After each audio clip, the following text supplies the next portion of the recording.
buenos días, 7 de la mañana, estamos iniciando Noticias 7, primera emisión, este día lunes 16 de diciembre, compañeros, increíblemente como ya estamos a la mitad de este mes especial, este mes festivo. Tenemos importante información para todos ustedes, por eso como siempre los invitamos para que nos sigan en el telegrafo.com.es, ecuadortv.es, en el dial de Pública FM, a través de nuestras redes sociales y también en sus pantallas, mucha atención, podrán ver un código QR, ahí está, los invitamos a escanearlo con su teléfono celular para acceder a más información del Telégrafo Digital. Compañeros, muy buenos días. ¿Cómo estuvo su fin de semana? Hola, María Mercedes, Sofía, un saludo para ustedes, amigos televidentes también. Ya estamos navideños, miren atrás nuestro videoball ya navideño, porque falta muy poco para que sea la Navidad y también para que se acabe el año 2024. En cuanto al fin de semana, llovió lastimosamente en Quito, eso creo que a algunas personas nos pudo dañar los planes, pero ya empezamos a sentir este otro ambiente de solidaridad, de amistad entre todos, de compartir y que sean unas lindas Navidades. Y cómo no, en una semana que por cierto es muy importante porque desde este viernes 20 de diciembre se acaban los cortes de luz a escala nacional. Sofía, buenos días. Así es, compañeros, amigos, qué gusto estar junto a ustedes. Hoy es 16 de diciembre, inicia la época también de rezar la novena, 9 días previos a la noche vieja. Es importante lo que decías, Lautaro, de que ya no va a haber cortes a partir del viernes, porque así todos se puedan reunir en familia, entre amigos y hacer este tipo de celebraciones que son tan características en nuestro país. La mayoría de gente es católica, así que seguramente hoy iniciarán los festejos del rezo, por supuesto, y se reunirán en familia. Aprovechen, es una época realmente preciosa. Y qué bueno que vemos la toma de San Francisco en el centro histórico, porque ahí San Francisco realiza también una exhibición de pesebres durante todo este mes que dura hasta el 6 de enero. La entrada es muy módica y ustedes pueden ir a ese lugar para poder ver esta exhibición. Hay que recordar que San Francisco de Asís fue la primera persona en Europa hace mucho tiempo que personificó un nacimiento, y tras de eso, por eso los franciscanos se apropiaron de esta idea y de allí es porque hacen este tipo de exhibiciones también en su iglesia y también en su monasterio. Vayan, recorran la capital, recorran el centro histórico porque hay verdaderos tesoros en ese lugar. Y como les decimos, la entrada es muy módica, así que pueden ir en familia. Sé que también hay descuentos para los más chiquitos y también para las personas adultas mayores. Ahí tenemos una panorámica del día de hoy. Parcialmente despejada la capital, va a haber un poco de frío, pero seguramente al mediodía también sol, así que tómenlo en cuenta para que salgan prevenidos. Hoy amaneció muy temprano, por cierto, a las 5:40 más o menos, ya había luz, ya empezaba a solearse, entre comillas, si lo vemos así. Pero recuerden que en la Sierra Ecuatoriana a veces en las mañanas hay unos soles espectaculares y luego cae la lluvia en la tarde y noche, así que no se confíe y tampoco se confíe el frío, compañeras, porque eso sí estamos hablando de que en la sierra tendremos temperaturas que pueden estar por inferiores de los 10 grados de temperatura. Buenas noticias, no solamente que el 20 de diciembre ya no vamos a tener cortes de luz en el Ecuador, sino que durante esta semana serán 2 horas. Pero el Ministerio de Energía informó que los racionamientos de electricidad para la semana del lunes 16 al jueves 19, mucha atención, es decir, del lunes 16 al jueves 19 de diciembre serán de 2 horas diarias, mientras que, como ya lo mencionamos, desde el 20 de diciembre no existirán. Según informó el presidente Daniel Noboa, no habrán más cortes de luz a nivel nacional. Para conocer los horarios de suspensión del servicio puede acceder a www.recursosenergia.gov.es o también en todas las redes sociales de las empresas distribuidoras a nivel nacional. Y con esto iniciamos la semana. Esta es la mejor noticia que podemos tener. Vamos a revisar rápidamente los horarios. El productor está poniendo a punto para que podamos revisar cuáles son los horarios que van a tener las diferentes ciudades y sectores de nuestro país de acuerdo a la publicación ya tanto de la empresa eléctrica como de las empresas distribuidoras. Recordemos por qué tenemos estas nuevas medidas que permiten que se reduzcan los cortes. Por un lado, las fuentes hídricas cada vez crecen más porque ha llovido tanto en el Austro como en la zona amazónica donde está Coca-Cola Sinclair. Eso permite que los embalses aumenten y que tengamos mayor capacidad de generación hidroeléctrica.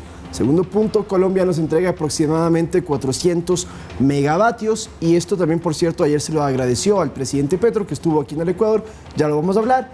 Y en tercer lugar, se ha vuelto a rehabilitar las termoeléctricas, cada vez se encienden nuevos motores y eso nos permite que entonces estemos con la capacidad de tener 2 horas de cortes a escala nacional y que desde el 20 de diciembre no haya más suspensión del servicio eléctrico. Y son buenas noticias porque en algunos sectores, por ejemplo, ya los cortes son solamente en la madrugada. Esto facilita las actividades y como podemos ver ya en pantalla, vemos algunos de los sectores del Bosque, Miraflores, Conocoto, Cumbayá. El horario es de 16 horas a 20 horas. Vamos a ver otro, ahí está especificado en la parte de arriba, ¿no? De lunes 18, a jueves. De 18 el día a 20 viernes, horas. Sí. De lunes a jueves, el día viernes ya no hay corte. Ahí podemos ver otro, La Floresta, Plicachima, por ejemplo, de 20 horas a 22 horas. Y si ustedes siguen avanzando en el cronograma, vamos a poder ver cómo ya son en varios sectores únicamente 2 horas. Por ejemplo, en La Carolina, en Tababela, de 8 horas a 10 horas. Esto es en la mañana. Por ejemplo, en mi sector, en Tumbaco, es un horario muy flexible, es únicamente de 2 de la mañana a 4 de la mañana. Eso hace que las actividades se puedan realizar de mejor manera y seguro a muchos hogares ecuatorianos, no solamente en Quito, sino a escala nacional, tienen estos horarios en la madrugada que facilitan que ya no se interrumpa ningún tipo de actividad. A mí se me va de 12 del día a 14 horas. Digamos que no es tanto, ya uno se va acomodando y como bien dicen, es la última semana que todavía tenemos que también dar este esfuerzo, pero es importante recordar que si bien es cierto, en Navidad podremos tener encendidas todas nuestras casas, tratemos de ahorrar lo que más podamos ya por un tema de conciencia, porque sabemos lo complicada que fue esta crisis energética, así que tampoco nos desmandemos ahora que sí tendremos luz para las 24 horas del día. El día de ayer quise comprar unas lucecitas a batería, son las LEDs a batería justamente para poder tener en la casa encendidas en la mayor parte del tiempo, pero con esta conciencia ambiental, como tú mencionas, lamentablemente no pude encontrar. Creo que las empresas importadoras tienen que prepararse para el próximo año para poder dar de esa manera las alternativas a los consumidores y poder tener opciones para poder tener esta iluminación especial por Navidad en casa. Sostenible, totalmente, renovable. Como hay en otros lados también que se tienen algunas opciones solares, en fin, a batería. Y no hay que olvidarse también del líquido vital, el agua potable, ¿no? No solamente no hay que desperdiciar la luz, sino tampoco el agua para así también evitar que los siguientes años, cuando haya sequía, tengamos mayores problemas. Hay que desde ahora que generar conciencia. Ya vimos las alternativas que existen cuando no hay energía, de qué se puede hacer y cómo podemos utilizar algunos de los recursos, como decían, luz LED o algún tipo de energía. Así que sigamos manteniendo estas costumbres para evitar problemas a futuro. Sí, porque se viene un feriado largo que decretó el gobierno y a propósito de ese tema, del 1 al 5 de enero del 2025, es decir, en el feriado, el impuesto al valor agregado, el IVA, en el Ecuador será del 8% según dispuso el presidente Noboa mediante la firma del decreto ejecutivo 482. El documento oficial establece que el impuesto se reduce del 15 al 8% durante el feriado de Nuevo Año para aquellas actividades que se consideran como prestación de servicio en materia turística, restaurantes, hoteles, inclusive pasajes de avión. El Servicio de Rentas Internas, el SRI, se va a encargar de la ejecución y control de esta medida económica. Pero además, atención, porque el miércoles 25 de diciembre, por Navidad, también el IVA al 8%. Entonces, los dos feriados, el del 25 de diciembre y el del 1 al 5 de enero, el IVA baja al 8% en toda actividad turística. Esto sí, compañeras, puede ayudar, según han dicho las autoridades, a fomentar el comercio y el turismo en nuestro país.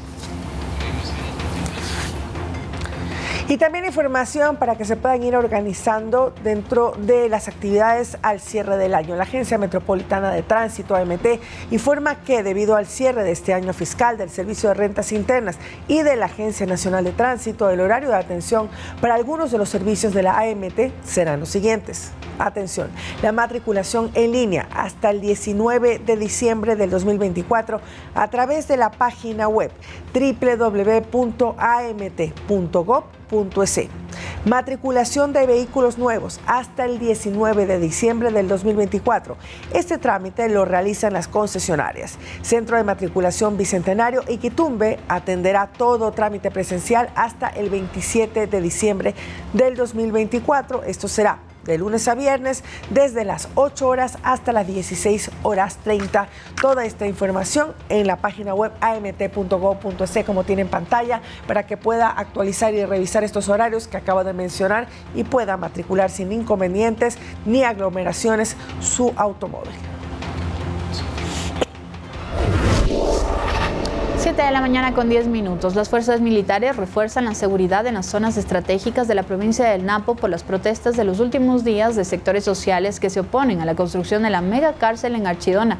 El gobierno defendió su decisión y dijo se mantendrá la construcción de esta infraestructura penitenciaria y también se mantiene abierto al diálogo con varias de estas fuerzas sociales de esta provincia amazónica para que lleguen a consensos y así todas las partes ganen. Veamos. Ante los acontecimientos de los últimos días en Archidona, provincia de Napo, por las protestas de sectores sociales y fuerzas vivas de la provincia amazónica que se oponen a la construcción de la megacárcel, en estos últimos días fuerzas militares custodian zonas estratégicas de la jurisdicción amazónica para evitar cualquier contratiempo que ponga en riesgo la actividad de sectores claves de la economía. El gobernador de Napo, Gary Rivadeneira, dijo en Noticias 7 que no hay razón para esta oposición de la población amazónica. El cual quieren hacer daño, en este caso, a nuestro presidente Daniel Noboa, y vemos varios actores, lamentablemente autoridades todavía autoridades del descentralizado, también de elección popular, en los cuales están atacando directamente al gobierno, están instando a que la gente haga este tipo de acciones.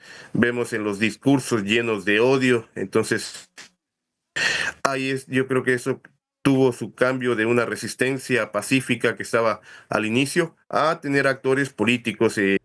Sectores políticos piden al régimen sensibilidad y buscar una salida dialogada y consensuada con la población de la zona, detalló la legisladora por Napo, Sandra Rueda.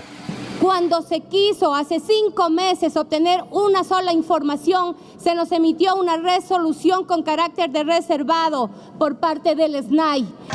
Esta semana será clave para determinar en qué camino desembocan las protestas en Archidona. Javier Ceballos, Noticias 7. Y lastimosamente el viernes, en un siniestro de tránsito en Tambillo, en el sur de Quito, falleció Raúl Ilaquiche, esposo de la prefecta de Cotopaxi, Lourdes Tibán. La noticia conmocionó a quienes siguieron de cerca la trayectoria política de Ilaquiche, y ahí vemos las imágenes de cómo fue el accidente de tránsito. Su vehículo salió disparado, cayó en la otra vía y lastimosamente perdió su vida, quien era político y también académico de Cotopaxi.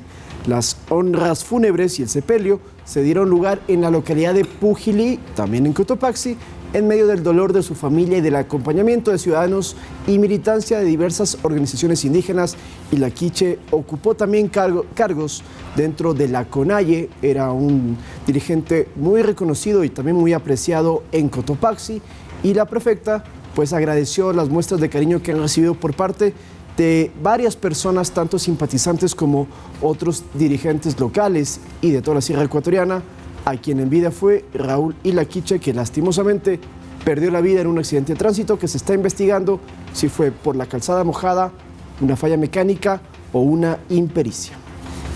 Paz en su tumba, no es solidaridad a todos sus familiares.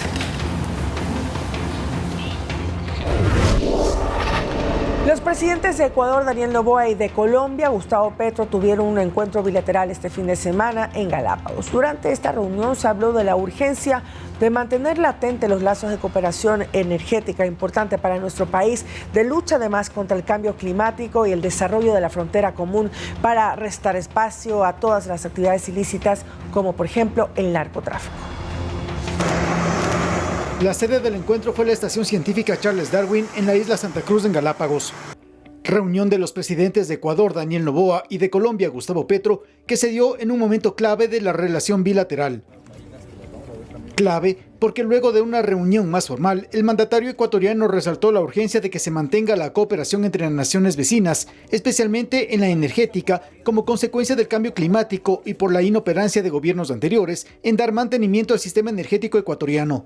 La decisión de apoyarnos también en los momentos más difíciles, en los momentos que necesitábamos energía eléctrica por el abandono de los últimos años y la falta de mantenimiento de nuestro parque termoeléctrico y de generación hidroeléctrica. Siempre estaremos agradecidos y creo que es también una lección importante de cómo debemos, como región, estar interconectados.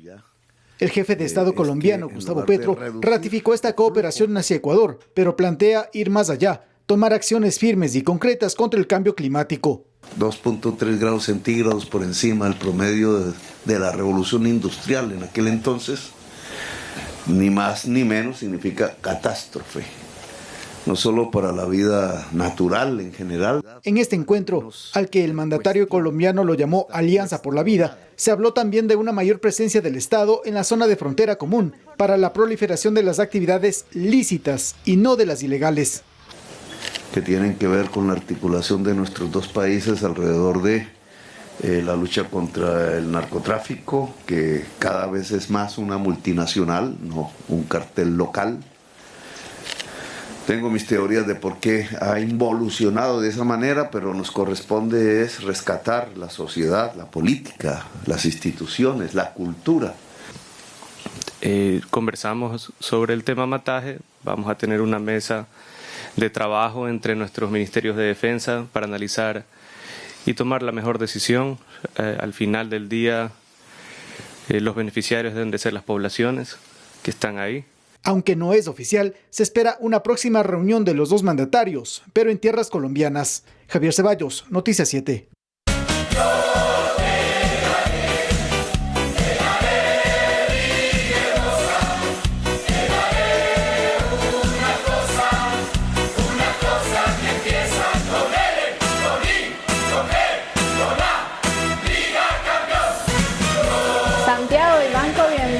¿Quién es el nuevo campeón de la Liga Pro este 2024? ¿Cómo están, compañeros? Muy buenos días y empiezo yo felicitándole a Sofi, por supuesto, y a toda la hinchada liguista que está celebrando su estrella número 13, y también hay que felicitar a Independiente del Valle, ¿por qué no? Acá mi compañero Lautaro Andrade, que vendieron cara a su derrota. Realmente lograron marcar un gol, pero la realidad es que estuvieron lejos de igualar a la serie. 1-0 finalizó el partido el día sábado, el partido de vuelta en el estadio de Independiente del Valle, donde el equipo local terminó superando en el marcador, pero en el global, Liga de Quito había hecho un gran trabajo en el partido de ida, marcando 3 goles, un 3-0, una distancia que era muy complicada de remontar, y así sucedió realmente. Por eso Liga de Quito se consagró como el monarca ecuatoriano, el bicampeón del fútbol nacional por tercera ocasión en su historia. Lo consiguió en el 74-75, en el 98-99 y ahora 2023 y 2024. El tricampeón,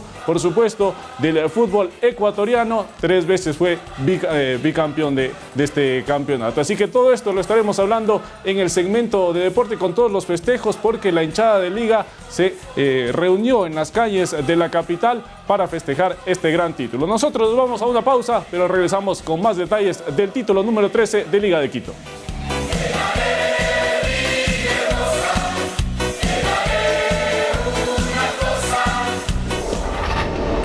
Regresamos con noticias nacionales. El Ministerio y el Ministro de Transporte y Obras Públicas, Roberto Luque, anunció la suspensión de los valores pendientes de pago por infracciones de tránsito, aunque no precisó de qué se trata de una condonación de estas deudas. Esta decisión permitirá al ciudadano realizar diversos trámites como la matriculación de sus vehículos, la compra y venta de automotores y la renovación de la licencia sin tener que pagar valores pendientes por multas relacionadas con los radares, expresó así la autoridad gubernamental. Veamos. Personalmente creo, y estoy casi seguro de que es así, de que somos la primera administración que realmente ha querido enfrentar a la mafia de los radares y también el grave problema que se dan en el tema de los operativos de control de tránsito y las multas que se generan en dichos operativos, los cuales durante muchos años han existido con el único fin de multar y los radares también, para recaudar más, favoreciendo los bolsillos de los dueños de los radares y de ciertos funcionarios corruptos en desmedro del bolsillo de todos los ciudadanos, ¿no?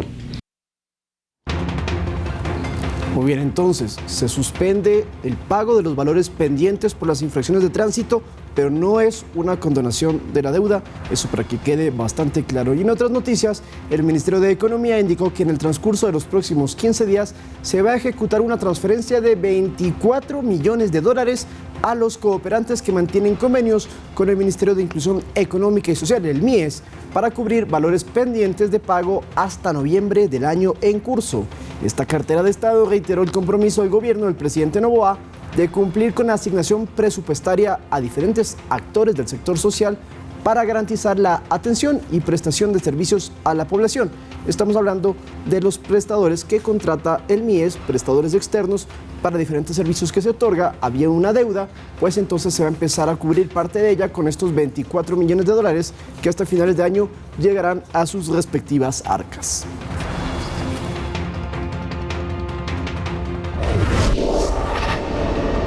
Para esta semana se espera que la Asamblea formalice ante la Corte Constitucional la presentación de la acción de inconstitucionalidad de la ley antipillos. Del organismo constitucional dependerá si lo que ya está publicado en el registro civil se aplica o no. Serán días claves. En el transcurso de esta semana, la Asamblea hará oficial su planteamiento de acción de inconstitucionalidad de la llamada ley antipillos. Del organismo dependen varios temas. Uno de ellos, por ejemplo, si acoge o no el pedido de medida cautelar, es decir, que mientras dure el análisis y posterior dictamen del organismo, no se aplique el cobro del impuesto a la compra-venta de vehículos usados. Algo que el oficialismo ha cuestionado y ha aclarado que no se trata de un nuevo impuesto para la población. Es más, nosotros creamos una tabla progresiva que beneficiaba a más de 430,000 familias. Eso se trabajó dentro de la comisión. Ahora, por lo que he conversado con Presidencia, dicen que eso se va a reglamentar para no perjudicar tampoco a la ciudadanía y aplicar esa tabla progresiva. Quienes impulsan el trámite de este recurso ante el organismo constitucional no explicaron a profundidad la razón por la cual hubo la decisión de negar y archivar en primer debate la ley antipillos y no esperar hasta el segundo debate si ya tenían los votos para ello. Yo entiendo que esto pasa porque aquí dentro de la comisión nosotros fuimos muy enfáticos en decirles no hay en este caso una justificación para que a través de gravar impuestos a la venta de vehículos usados se quiera literalmente combatir el lavado de activos. No está definido el tiempo que tomará el análisis de la Corte Constitucional. La Asamblea pidió celeridad a los jueces constitucionales en el tratamiento de este tema. Javier Ceballos, Noticias 7. Y dentro del caso del juicio, en el caso de Independencia Judicial, la Fiscalía General del Estado solicitó 9 años de prisión para Wilman T. por considerarlo autor del delito de obstrucción a la justicia. Recordemos que el expresidente del Consejo de la Judicatura ya fue sentenciado a la misma cantidad de tiempo, pero en el caso Metástasis. Este viernes en la Corte Nacional de Justicia se instaló el 9º día de audiencia de juicio en el caso Independencia Judicial, donde la Fiscalía intenta demostrar que existió el delito de obstrucción a la justicia por parte de los ex vocales del Consejo de la Judicatura y otras 9 personas más, y para ello presentó 22 pruebas testimoniales y 40 documentales. Según el Ministerio Público, los ex vocales Wilman T., Maribel B. y Javier Muñoz tramaron y movieron sus fichas para destituir al juez de la Corte Nacional de Justicia, Walter Macías, quien fue separado antes de llamar a la audiencia preparatoria de juicio a los mismos vocales de la Judicatura, acusados de presunto tráfico de influencias en 2022. El fiscal Wilson Toainga solicitó 9 años 4 meses de prisión para Wilman T. y Maribel B. como autores del delito de obstrucción a la justicia, mientras que para otros 9 exfuncionarios de la Judicatura se solicitó 2 años 4 meses de prisión como cómplices, pues habrían manipulado los informes que recomendaban la destitución de Macías, entre otras acciones. Si el Tribunal de la Corte Nacional de Justicia da paso al pedido de Fiscalía, Wilman T. sumaría su segunda sentencia, pues del pasado 25 de noviembre fue condenado también a 9 años 4 meses de cárcel por el caso Metástasis, por el delito de delincuencia organizada. Recordemos que el caso Independencia Judicial ya tiene un sentenciado, Javier Muñoz, quien recibió 9 meses de cárcel, pues se sometió al procedimiento abreviado. Edison Saavedra, Noticias 7. Y por cierto, en temas judiciales, hoy a las 14 horas se reinstala la audiencia de formulación de cargos por las investigaciones que se hacen al caso AAA de una supuesta contrabando o irregularidades en la distribución de combustible, donde está involucrado el alcalde de Guayaquil y una de sus empresas, de sus gasolineras. Según ha dicho la Fiscalía, 7 millones de galones de combustible fueron entregados a una compañía, a una gasolinera, con capacidad para 10.000 galones, y ahí habrían sospechas de irregularidades. Hoy conoceremos exactamente qué determina la justicia sobre este proceso que empieza a abrirse y a llevarse a cabo. 7 de la mañana con 40 minutos, nos vamos a una pausa y al regresar vamos a conversar sobre un tema muy importante en esta época, la salud mental de los jóvenes en la época de Navidad y en la temporada de fin de año, con el psicólogo educativo Napoleón Vázquez. Quédese con nosotros.